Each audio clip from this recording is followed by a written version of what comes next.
Hey, I've got a fairly interesting firearm here that I wanted to show to you guys. Um, while maybe not rare in the world, it is fairly uncommon in the United States. Um, so here's the box label. 230-32-B or the P230-7.65 caliber blue.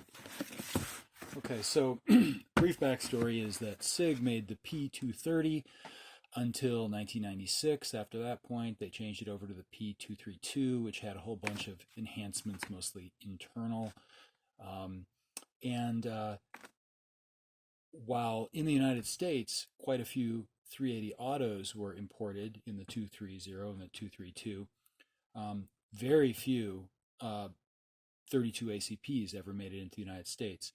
There was never apparently an importer for them, and so all the ones that came into the United States were imported by individuals, except for this lot. So this is kind of a special one, okay, which we'll talk about in a second. So inside, there's some paperwork. There's a trigger lock, extra magazine, and the gun. Now you notice it's a little rattly in here, okay, so the foam doesn't really fit it. So it's almost as if it wasn't meant for this case. And yet it's labeled for this gun. And interestingly, despite the fact that it's a P230, the paperwork is for a P232, but it contains this somewhat unusual piece of paper in here, which has it labeled as a P230 with some extra information. Okay, so what's the story here? Well, here's the story. The Japanese police apparently really liked the 32 ACP, so they ordered a bunch of P230s with a few specific requests for modifications in the design. And I suppose after they've shipped them all off, they had some overruns. So from what I've learned online is maybe 100 of these. One place specifically said 112 of them came into the United States in 1997. So it was after the P230 was no longer being made, which I think explains why the paperwork that came with it is for the 232. I think that the reason it comes in this rattly box is because this was probably made for probably a P226, I think. And they just decided to slap a label onto it, throw this in here, and then basically ship them out as overruns. So in 1997, apparently around 100 of these made it into the United States as overruns. You'll find them online, typically labeled as P230 Japanese police. That's basically what they're described as. So some of the unusual things about this. Well, let's talk about that. So take the gun out, and I will put the case paperwork away. Okay.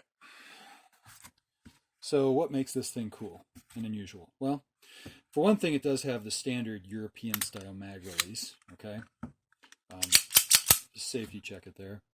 So the things that make this a bit unusual, one is this, okay? Right away you see there is a manual safety here, and a manual safety does not belong or is not present as a standard kit on P230s and P232s. Okay, so the Japanese police specifically requested this, and also the grip panels are very different from the standard P230 and 232s.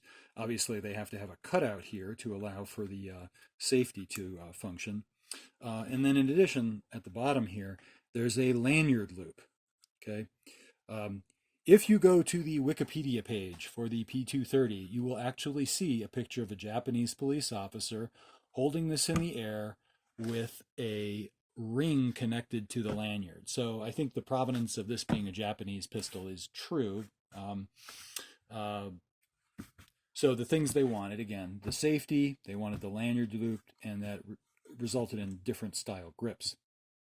Okay, now, as far as functionality goes, okay, it's a standard direct blowback. Nothing too special about that, okay? Standard direct blowback, 8-round magazine, single stack. Now, the unusual part about it is this combination of functions. So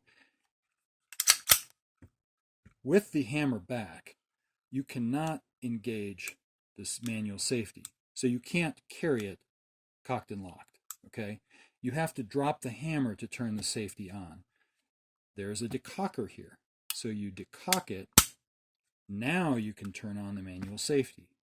The manual safety does a few things. One, the hammer will not cock back when the safety's on. You cannot pull the trigger when the safety's on. You cannot rack the slide when the safety's on. But with the safety off, all of those things can happen. Okay.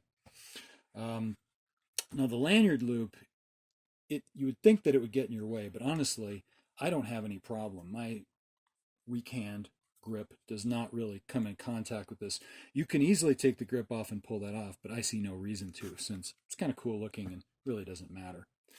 The sights, I'm not sure if you can get it, but there's a notch sight on the back with a white dot on the bottom. There's a white dot at the front.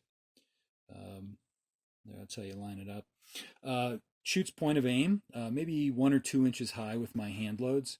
It does come with a test target, which is pretty darn good.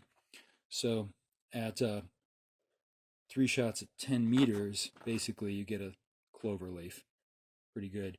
And this is about what I get. So with my hand loads at 25 to 30 yards, it's slightly higher than this, which is basically point of aim. That extra piece of paper, by the way, basically describes how the safety functions and was just shoved in as an insert into the manual. Also, as far as the trigger pull goes, I think this 9.9 pound and 3.75 pound single action, those are pretty much what I measure on my gauges. So it's a cool gun. It's very accurate. It's reliable. Lots of fun to shoot. My typical hand loads give it about 775 feet per second with a 71 grain Berries bullet, which gives it about 95 foot-pounds of energy. You know, not super powerful, but super fun. Easy to shoot. Recoil is totally manageable for any beginning shooter. So if you can find one, get one. They're very cool, very hard to find. As I said, there's only 100, maybe 112 in the United States. I got this one for about $500, which was pretty much a steal. So good luck on finding one. Hope you enjoyed it.